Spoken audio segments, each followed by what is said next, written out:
Kiambu was a town which had very bad history. In fact, it had the worst history in our country. The murder in terms of rape, violence, it was well known. This town was not growing. The churches were not growing. Because of the bad reputation of the town, nobody wanted to come.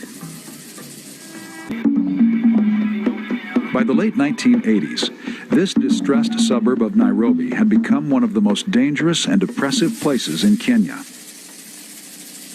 Bars and illicit stills outnumbered churches and grocery stores. Fueled by a river of alcohol, Kiambu's crime rate rose to worst in the nation. Nobody, especially women, dared venture out after dark. Civil servants routinely paid bribes to avoid assignments in Kiambu. Despite years of effort in this town of 65,000, no church had ever been able to grow beyond a few dozen members. As one weary pastor put it, "We preach the gospel here, but the people don't get saved." The Lord spoke to me and my wife back in 1988 and told us to come, that is Kiambu, and to plant a church.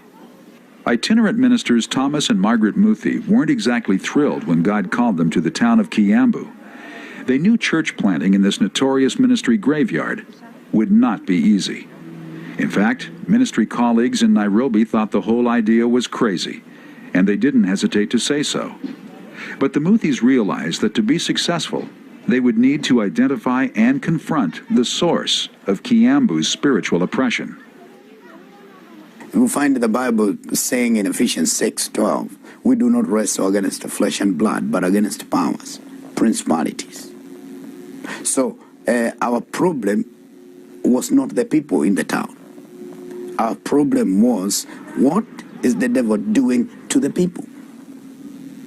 Why is he keeping them the way they are? For 6 months, the Muthis committed themselves to fervent prayer and diligent research. So we asked God, what's the root cause? We prayed, we fasted. The Lord showed us a spirit of witchcraft resting over the place. They discovered that many of the things going on in Kiambu were linked to a powerful woman named Mama Jane.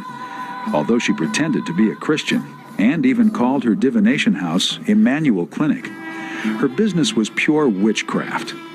Mama Jane's clientele included the town's top business and political leaders, who came to have their fortunes told. Realizing that